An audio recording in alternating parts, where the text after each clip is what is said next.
Bonjour, bienvenue dans ma bibliothèque. Nous sommes à Montréal le 4 octobre 2014. Mon nom est Bruno Lalonde. Et c'est par cette 999e vidéo que se referme le premier cercle. Une anthologie qu'offrait une idée qu'a eue mon ami Michel Bellil et qu'il s'est proposé d'archiver et de conserver pour le futur. Cette expérience un peu unique d'un libraire, d'un amoureux des livres, qui a partagé pendant 999 vidéos ses lectures, ses humeurs, ses états d'âme, une partie de son quotidien livré ainsi par le numérique. Je suis devenu une créature numérique, j'en suis bien conscient. Parfois, il m'arrive de penser, lorsque je suis dans l'autobus en train de lire, il m'arrive de penser que pendant que je lis, eh bien, je lis encore autrement, sous d'autres formes, sur la forme spectrale, sur la forme fantomatique. Étonnamment, mes vidéos ne sont pas très écoutées, c'est normal. On ne gagnera pas de concours de popularité avec cela. Mais il y a toujours quelqu'un, quelque part dans le monde, qui en écoute une. Tous les jours, 24 heures sur 24. Il y a, même l'été dernier, il y a quelqu'un à Damas qui a écouté l'une de mes vidéos au complet. Et je me disais, ils n'ont pas mieux à faire à Damas que d'écouter un libraire québécois commenter ou lire un extrait de livre ou encore livrer sur son opinion sur quelques activités humaines que ce soit. Alors oui, j'ai retardé pour faire cette 999e vidéo car j'attendais quelque chose qui n'est pas survenu. Mais attendre, au fond, n'est pas la bonne attitude quand nous sommes dans l'action. Sur le plan moral, ne rien attendre est nécessaire. Mais entreprendre, lui, est nécessaire. Et finalement, en attendant, j'ai réalisé donc que je n'avais rien à attendre, mais ce que j'avais à attendre, c'était à entendre ce qui surgissait de moi, ce qui surgissait de ma propre parole livrée au quotidien, et que cette parole-là m'entraînait bien au-delà de ce que j'avais pu l'imaginer lorsque j'ai débuté de façon désinvolte, innocente, cette, cette opération youtubesque. Je savais absolument pas. Je n'avais aucune idée d'où ça me conduirait et de ce que ça provoquerait chez moi. Le dégagement de ma propre parole. Incidemment, je me suis mis à écrire davantage. Les projets se sont multipliés. Les rencontres également. Je me suis fait des amis, des nouveaux amis. Certains d'entre eux sont des amis virtuels. Mais qui ne pourra pas dire que Montaigne n'est pas mon ami? Ou Shakespeare, ou Rabelais. Les auteurs aimés, on ne les rencontrera jamais. Mais ils font partie de nous. Et bien, certaines personnes aussi, nous ne les rencontrerons sans doute jamais. Mais elles font partie de notre vie, elles font partie de notre imaginaire, elles font partie de la trame de notre quotidien sensible. Même si ce sont des personnes invisibles, elles sont là avec nous, pour nous. Et je sais maintenant que j'habite l'imaginaire de certaines personnes et que certaines personnes habitent également le mien.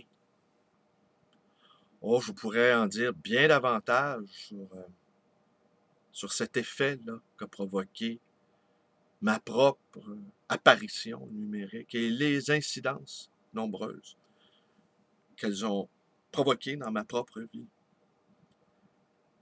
Sachez simplement que cela a transformé ma vie, mon rapport à la réalité, mon rapport à la lecture, parce que je lis depuis que je suis tout petit enfant, je suis un forcené de lecture. Je suis un fou de livres, un fou fini. Et assez rarement, sauf lorsque nous sommes un journaliste appointé, avons l'occasion de livrer nos réflexions sur nos lectures. La lecture est une activité extrêmement privée, extrêmement secrète au fond, et un peu jugée réactionnaire par beaucoup parce que la femme, l'homme qui se met en retrait et qui consacre du temps à la réflexion et à l'étude, eh bien, ne participe pas au grand mouvement économique. Quelqu'un qui passe du temps à lire et à écrire, eh bien, n'est pas productif pour pour cette société des loisirs où nous sommes de la matière première, qui doit être toujours mis en valeur, qui doit être toujours mis en mouvement et qui toujours doit chercher à se vendre et qui, bien parfois, très souvent, se désole de ne pas être acheté. Telle est la souffrance supplémentaire que nous impose la société du spectacle, où nous sommes devenus une marchandise, même pas comme les autres, car elle reste, oh tenez, qui apparaît. Et voilà, on ne la voit guère souvent, cette chatte, car comme tous les chats, vous le savez, ils font absolument ce qu'ils veulent de nous. Et j'apprécie beaucoup ma chatte, John Lannoun, hein, n'est-ce pas? Cette chatte dans un corps d'homme, espèce d'accident génétique. Voilà, là, elle est à mes pieds, elle ronronne, elle se tortille de bonheur. Elle pense que je m'adresse à elle. Allez, il la remonte encore. Alors voilà, toute l'importance qu'a eu ces vidéos dans ma propre vie. Je ne saurais en mesurer l'étendue. Je ne saurais vous dire à quel point cela a été important et combien cela compte dans mon activité quotidienne de libraire, qui est, euh, qui est difficile, hein? Qui est difficile. Mes confrères libraires le savent, n'est-ce pas, Bernard? C'est difficile. Et nous opérons un commerce, une boutique qui n'est pas comme les autres. Les gens ont d'autres attentes par rapport aux autres commerces ordinaires. On est encore nimbé de mystères. Et j'ai dit dans une autre vidéo que j'ai trouvé ma vraie vocation de libraire lors du Printemps québécois 2012, où étant devenu moi-même une petite institution, reconnue comme telle dans mon quartier Côte-des-Neiges, eh bien, j'ai voulu que l'institution mienne se joigne à ce beau mouvement insurrectionnel où enfin on a vu la parole fleurir aux quatre coins de la ville. Enfin, je vais revenir là-dessus, c'est à la 999e, mais je ne vous quitterai pas sans vous lire un court passage de ceci. Un entretien qu'a accordé Jean-Pascal Dubost à Florence Trocmé sur le métier, des entretiens qui ont été revus et corrigés, et autre merveille du numérique, j'ai lu, je ne me souviens pas où, mais vous allez voir dans quelques minutes que ne pas se souvenir de nos lectures importe peu. Eh bien, j'ai lu sur mon fil Facebook, une citation tirée de ce recueil, et j'ai trouvé ça tellement extraordinaire que d'art, j'ai commandé le livre, parce que c'est absolument impossible à trouver à Montréal, ça je le sais, et je l'ai reçu hier. Alors, je vous lis un passage, je vous lis un extrait. Et c'est ainsi, par la lecture d'un texte, que va se refermer la 999e vidéo. Et je laisse le soin à Michel, le soin de travailler là-dessus. Je sais que c'est énormément de travail et je sais que ces activités sont extrêmement prenantes. eh bien, je lui confie en quelque sorte la responsabilité. Oui, hein? C'est ça la responsabilité de la compétence. Hein? Plus tu es compétent, plus les gens te recherchent. Comme le disait Charlebois, plus tu en donnes, plus le monde en veut. Alors, je lui confie la responsabilité, la mission de les concocter, de les fabriquer, ces vidéos-là. Et par avance, je l'en remercie. Par ainsi, remuer la bibliothèque qui sommeille dans le corps. Faire parler son fond littéraire relève d'un labeur joyeux qu'on appelle, par ailleurs, la stratégie citationnelle, ou, pour reprendre l'idée d'Antoine Compagnon, un travail de seconde main. Cette idée de seconde main ayant ceci de réjouissant à reprendre qu'elle peut référer au travail, la main travail, aussi bien qu'à une pratique auto-érotique, le manuélisme, travail de seconde main pour le plaisir du texte. C'est, mentalement, un raboutage gigantesque, une entreprise folle de recherche et de retrouvailles et de reconstruction, un exercice exquis d'admiration. Les livres ne sont pas des tombeaux minuscules de l'âme, car ils demeurent ouverts. Ou alors, nombreux sont les profanateurs de tombes parmi la gente littéraire. Ça grouille de vie. Le livre est une des plus belles sources d'énergie humaine qui soit. Commentant la défense et illustration de la langue française de Dubellé, le critique littéraire Émile Faguet inventa l'expression innutrition poétique pour désigner chez un écrivain le processus d'assimilation de sources livresques, aussi par curieuse leçon, aspirant la sève des livres, citant substantifique. L'opération diurne d'écrire ressemble à de l'innutrition vampirique. Joignons deux écrivains forts dont l'expression du doute. Dans l'expression du doute, Montaigne. Et si je suis un homme de quelques leçons, je suis un homme de nulle retention. Que relaie siècle après siècle le poète James Sacré.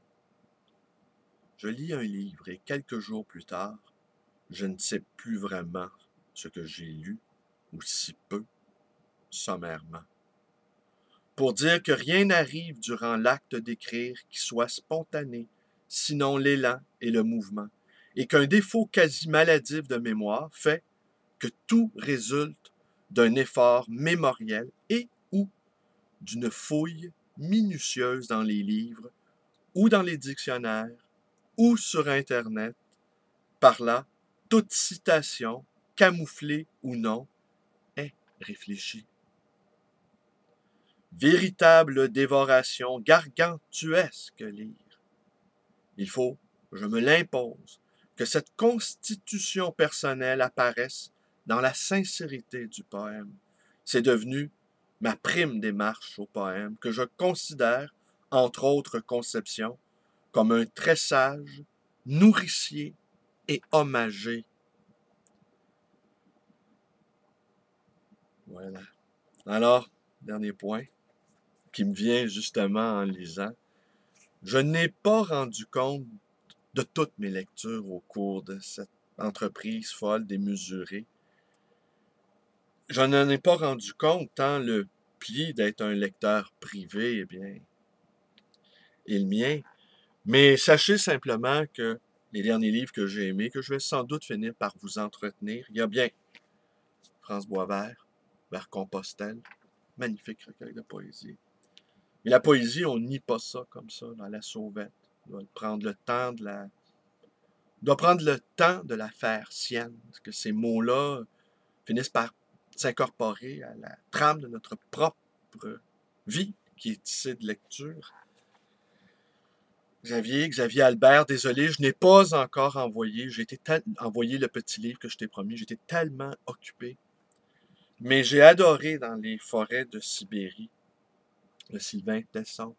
Et je présume bien, Xavier, que tu as jugé que cela pouvait m'intéresser, car sans doute pour toi, dans ton imaginaire, le Canada et la Sibérie ont un fond commun par leur étendue, par leur sauvagerie et leur grand vide également. Si tu as pensé ça, tu n'as pas eu tort. Et évidemment, s'ouvrir en l'amitié d'Adrien France Lanard. Je poursuis, ami hédéguerrien, je poursuis également ma réflexion autour d'Hédéguer, que je connais mieux que je pensais finalement. Et il est bien possible que, oui, étant un homme de parole, eh bien, j'étais hédéguerien bien plus que je n'aurais pu l'imaginer. Alors, je vous remercie d'être avec moi. Vous connaissez la suite. Demain, c'est la 1000e. On ne fera rien de spécial. On n'attend plus rien de spécial. On n'attend rien. On n'attend plus rien d'autre que ce qui vient de notre fond à nous. Là est l'événement. Je vous remercie d'être avec moi. Portez-vous bien. Vous connaissez la suite. Ma chaîne Facebook, ma chaîne YouTube, ma page Facebook, numéro de téléphone de ma librairie, 514-736-0999. Et vous pouvez également me rendre visite à cette librairie d'occasion et d'ancien, le livre voyageur, dans le quartier Côte-des-Neiges ou à Montréal, province de Québec, pour l'instant, Canada. Oh, le Canada! Merci!